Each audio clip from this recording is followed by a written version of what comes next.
Hello, everyone. So this one is going to be pretty interesting since this is, I guess, a story written by me.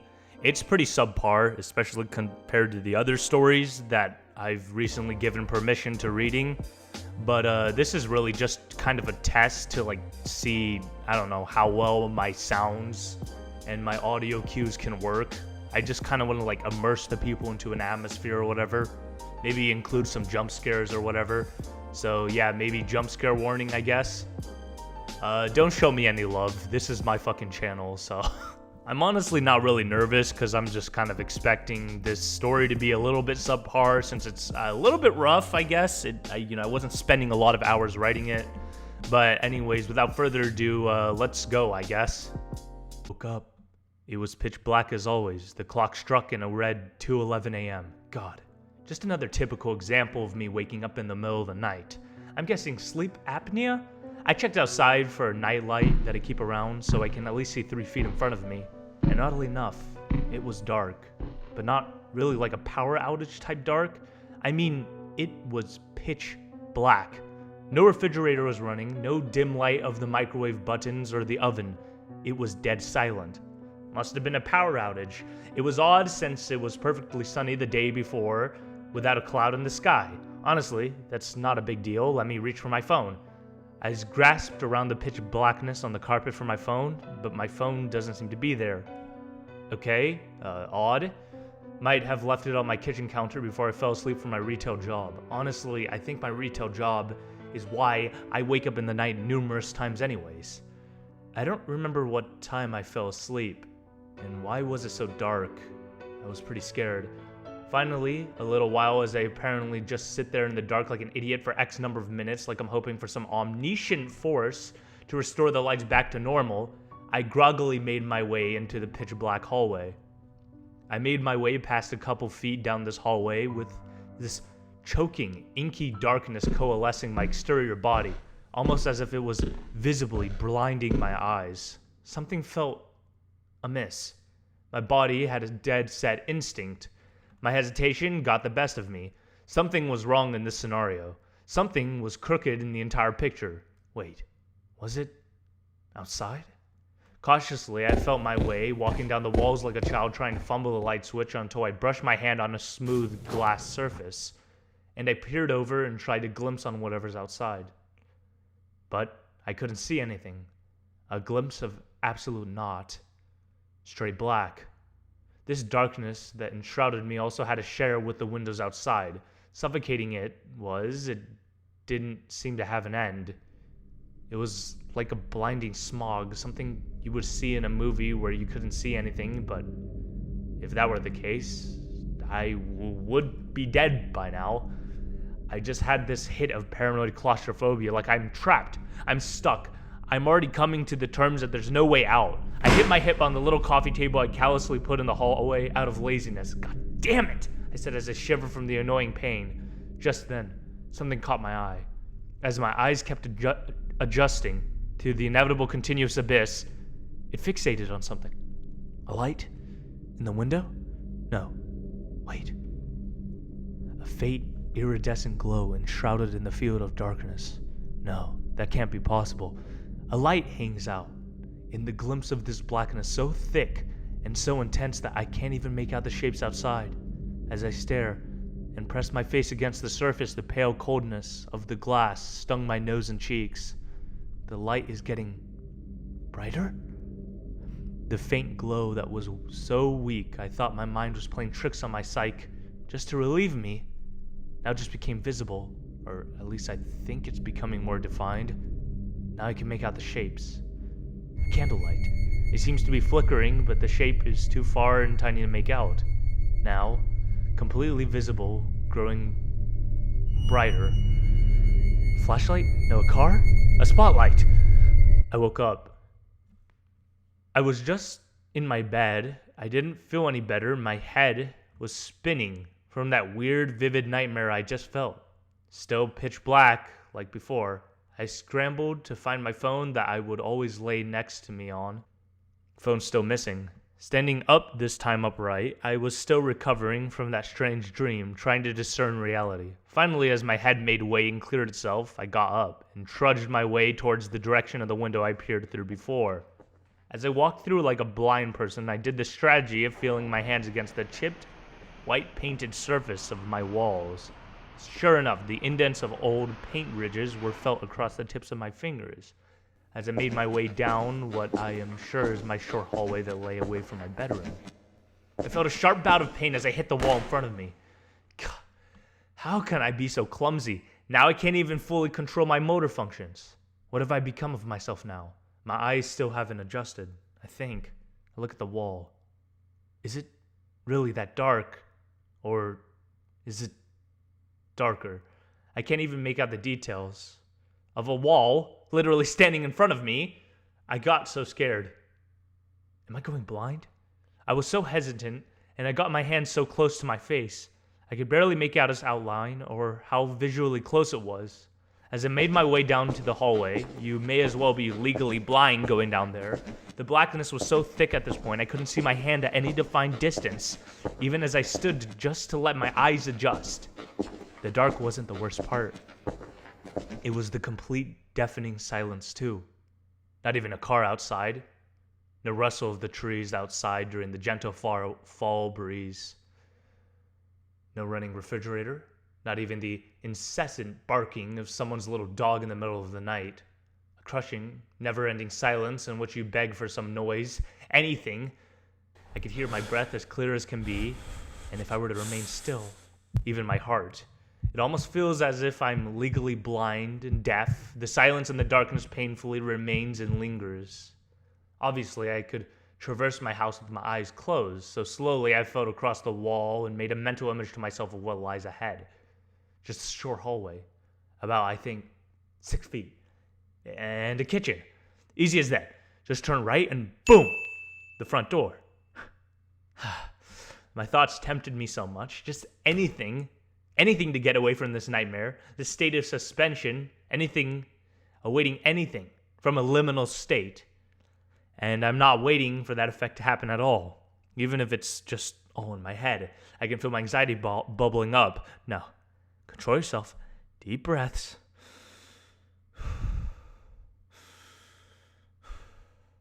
Filling the walls with my hand like a fool, a blind person, I started walking. 1 foot, 3 feet, 5, 6. Wait, I bumped my face into a wall. Am I really this clumsy? I feel the wall next to me. Seemingly nothing but just a brigade of drywall. What the hell? I know the kitchen is just right there. As I slid right, my arm still leaning on the walls, my leg plunged on a stair? My house is one story. I'm not sure right now how far they reach down, but one thing stands clear. I am not in my house. I look behind me in my surroundings, and even amidst the conniving, invasive ink that surrounds me, a dim light hangs right outside of what I think I assume to be a window. The light grew brighter, a flashlight shone in my face, blinding me when I woke up. My head is still spinning. Just what the fuck is going on? Not only can I barely sense the fog, but you might as well call me legally blind at this point. I can't see anything in front of me. I get off my bed once again, trying so hard not to tell my body to go on a full sprint. I tried very hard to wake up. I told myself this was a dream. I went to lucid dream to relieve myself, so I closed my eyes shut real tight, and I thought of many lights, lamps, light bulbs, just the faint glow of a computer and my phone. Any light, except the one that hangs outside of my window. I opened my eyes to a darkness met with a tinnitus-splitting mute silence, figuratively resembling an abyss that confines the deep recesses of my home. Nothing happened. This does not feel like home anymore. It feels like an empty, inside-out abandoned building now open for anyone or anything to crawl into. The deafening silence continued. The state of anticipation was going to tear my head to shreds. Not even the sounds of crickets outside. Fuck this. Fuck trying to wake up. I need to go outside. That is my goal. I just need to get out of... Suddenly I realized, wait a minute. I feel presence. Like someone's here with me. But I don't see or hear him. But I sense him, or what this thing is. No, I freeze. Sweat starts like little spiders crawling its way, inclining down to my brow to the bottom of my face. The recesses under my arms, droplets making his way down my body as my skin starts to perk up in thousands of goosebumps along my pores, my entire self getting amped up for a fight or flight reaction. I needed to hide. Wait. I heard it. A window smashing. What the fuck? Faintly, it sounds like... Has books started clattering in my bedroom? Wait, cups. The fervent and vicious moving of my bed sheets. A chair just clattered. Objects and furniture started clattering in a directional pattern leading towards me. Another window shattered closer. Without hesitation, I started making my way as fast as I could down these steps. The clattering sounds intensified, getting louder and louder. I kept going down these seemingly endless steps. The only color draped along my own eyes is an ebony, cruel color of black. My head was spinning. Then I tripped. I started flailing my way down the stairs faster than ever, smashing my shin, my arm, my head, and I finally hit the bottom. I was so sore. I could taste the sweat rolling down my head. No. Blood. I saw new colors. It was little white dots, a mild concussion. Perfect. I got up. I didn't care at this point. I needed to get away. Violent clattering was seemingly heard from upstairs. Still staring into now complete pitch darkness, I started to flail my sore arms and legs and hit. Were those boxes? I was surrounded by boxes as they made hollow booming sounds around me. I made my way up and started to trip and knock over tons of boxes. What the fuck is happening? The clattering stopped. I had to hide. I felt myself panting, just wrestling with this big, small, medium boxes. I fell over them, trying my best to get over the boxes, only led with more fucking boxes. Fuck! Then I heard it. Boxes being thrown around in a violent pattern behind me, coming towards me. I stopped. For the life of me and God in his name, if he exists, I stopped. Dead still I was. Try not to teeter the boxes in any way. I tried to be as silent as possible. I stopped dead in my tracks. I wasn't able to have the cognitive strength to face it, let alone what it was. Every part of me was fighting so hard to resist the urge to run, but I knew deep inside me, for the sake of life or death, I needed to stay still. I was sobbing so hard, but I kept two hands over my mouth as tight as a muzzle, daring not to make a single sound or breathe. The silence cut as deep as the fateful encounter. It felt like minutes, when I know it's seconds. Boxes flew around all over me, almost as if something was pushing past them at this vehement, inhuman force, and I did not dare make even the slightest inch of motion. I closed my eyes shut, the colors in my eyes changing nothing. These words ran in my fucking head over and over. I'm gonna die. Just then the sound and the incessant noise of boxes thrown around started to head away from my direction. The box hit me in the face, but I could dare not make even a fucking peep. I was breathing so heavily. I could not believe it. I was panting now, my mouth and throat becoming dry. I was sure more than anything a hill I could die on, that the thing was coming straight for me. Did it? Pass through me? Quickly, I tried to make a helpless mental note of where it went. A hallway downstairs that were never mine, down a corridor that is not my house anymore. I started to realize just how exposed and helpless I really am. Calm is all I could do. Stay calm. As slowly as I could, I fidgeted my leg and shook gently, trying to find some ground. It worked. I touched the ground. My leg is surrounded by boxes. Best not to make even a slight wrong move. I made my way through. Standing up, I used my hands as senses, gently swaying them around, finding stacks of boxes to my right. Another stack to my left diagonal to me. In front, another stack. Okay. So far, so good. 1 step. 3 steps. I made my way through the seas of boxes as carefully as I could, swiftly but timidly, like they were chinaware, putting all my energy and focus into making sure that none of them drop. It was agonizing. My head and body pounding from all the sudden stress wasn't helping either. At least the surge of adrenaline seemed to damper the painful aftermath. Until suddenly, My hand pushed a box a bit too far and the box teetered over, pushing over a row of boxes. I braced for a loud noise of boxes collapsing. Nothing. It was all in my head. The box must have just tilted and just leaned on a stack. I wiped the sweat from my brow and continued on, until before I knew it, I hit a wall. Briskly, but slowly, I positioned my hands across the wall to find an opening. It's either down here or back up to the hallway in my room where everything else seemed blocked off. And I did find one. My hand swung suddenly to the outside of another hallway. How long was this gonna keep up? Should I have gone to the window? The hallway, instead of my simple wooden flooring, had a cold, rusty metal floor. I winced and cringed when the skin of my soles brushed against the rough, coarse edges of the surface below. It was so cold. I had a shiver. It was icy cold, yet I was drenched in sweat. It feels like I just went down a tunnel to nowhere. I needed to wake up somehow. No way any of this is real. I made my way just outside of the hallway, but my hand slipped off, and I stood from what felt like a big room, expanding upon itself like no other. I don't know how to describe it, but from the pitch blackness I couldn't see. It's like the walls faded away endlessly and I was just grasping at dead space. Maybe it was just a bigger room, maybe the size of my bedroom or my kitchen, but this gut feeling, this instinctual inner primal feeling in me screamed at me to not wander too far off. The atmosphere, the lukewarmness of a building was still there, but for some reason I kept feeling like I was in an otherworldly, vast area I was more than certain I should not be in. I looked on the horizon and what lay ahead of me was the bright light. From what seemed like ages as I clung onto the wall, physically and mentally exhausted, ready to vomit just from reeling at all the trauma I had recently gone through, the lights goes out. I closed my eyes, desperate for them to adjust to the subterranean darkness that submerged me, only to open them again to be met with the painful, empty, endless black abyss. I looked at my hand. I couldn't even make out the outline, let alone the distance mentally this time. It's over. Whatever that thing was, it seems like my only note of determination, and I lost my chance.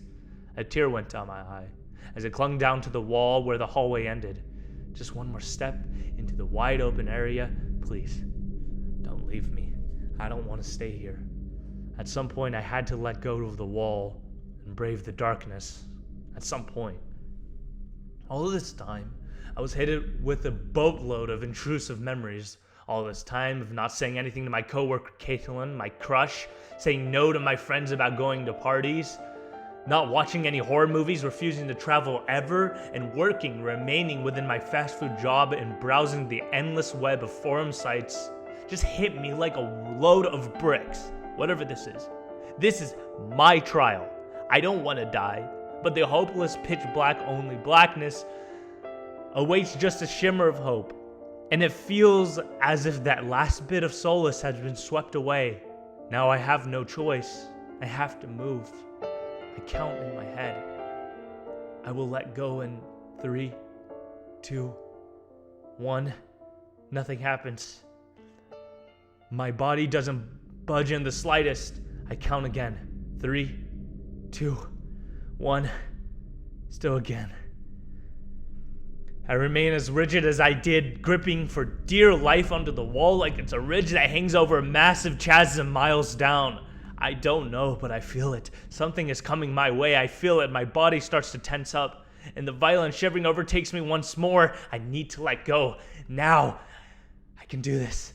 3, 2, 1. I finally do an action. I squint my eyes, squint them so hard that tears just start rolling through. I squint them even harder. 3, 2, 1. But I can't let go. I just can't. Bro, sorry if that sounded like a little bit cringe, bro. But like, sometimes I get really into these horror stories, and definitely my story is not the only one where I get really into it. If you start reading if you start listening to my other haunted gaming shit, it's more like I get too into it, and then it's at the point where I'm like basically screaming because I imagine myself as the fucking character's head. But yeah, this was something I uncovered I think from a year ago or something, and it was just simple and just well, sometimes the vocabulary in it kind of made me snicker a bit. Overall, I'll probably give this maybe like a 6 out of 10 maybe, probably.